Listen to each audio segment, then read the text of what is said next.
Hello friends, it's James Lambert here, the motivational coach. I went from headlocks to hugs. I still embrace people, just now in a different way. So today, I've actually injured my neck, so please excuse me if I'm not as animated as I would like and I seem somewhat stiff from here upwards, because I am. And I don't mind admitting I'm in quite a lot of pain. It's sort of a whiplash-like injury. But there was something quite beautiful that occurred to me while this has happened, because although I can't lie, it is painful. Far from, as I did initially, perceiving it as a problem, I saw this has potential. The same thing that's happened to me, there's a lesson here. And I realised that in my case, this neck injury, it's literally forced me to slowly sort of turn around. And by virtue of that, I've begun to notice things. Now this is seemingly obvious, but for me it was quite profound, the realisation that what have I been missing when I have my usual full mobility. You see, because I've changed greatly, but I'm still very quick by nature. And I have had, by my own admission, the tendency to rush through life.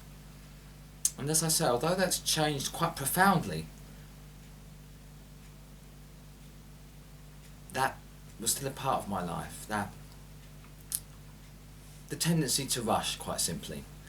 And so, yes, although this neck injury is painful, there is great potential for a lesson here for myself. So in not being able rather to turn my head as quick as I would like, it's forced me to slow down and observe. And in this, as I've been observing, my observation has broadened. It's like my vision has opened up.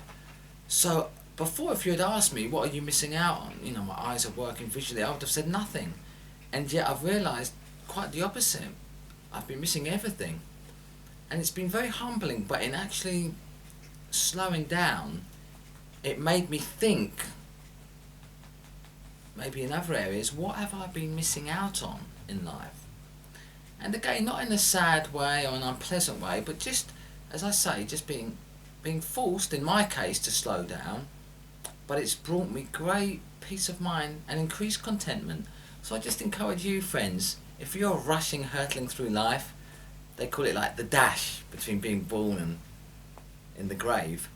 But just sometimes to actually mindfully, now I don't wish an injury upon you, but this is what I'm saying, while you have your health, to actually practice mindfulness. And that's not as complex as it needs sound. It's just taking the time each down to slow down. It can literally be 30 seconds upon waking or just before bed, ideally both. But just taking a moment, if you like, to appreciate maybe the art of gratitude, to think about also where you're going today, next week, next month, next year, your short-term, medium, long-term goals. But just also observe, note what's going on, note who you're spending time with. Is it the sorts of people that you maybe want to be spending time with? Look at it in all these areas and just slow down and observe. And I encourage you, and I think you'll find great value in that. Just slowing everything down and observing. I can only speak for myself, but this neck injury has actually proved a blessing in disguise. So I just wanted to leave you with that food for thought, and keep you up to date with where I am. As I say, it will all be okay. It just needs. I am seeing the physio, and these things, as I believe, they do happen. It's often said, but for a reason. And in my case, I look upon the positives. As I've said, although painful, there's a great learning, a great lesson here for me. So as always, my friends, I hope you found some value in this video, and you are unstoppable, and I believe in you.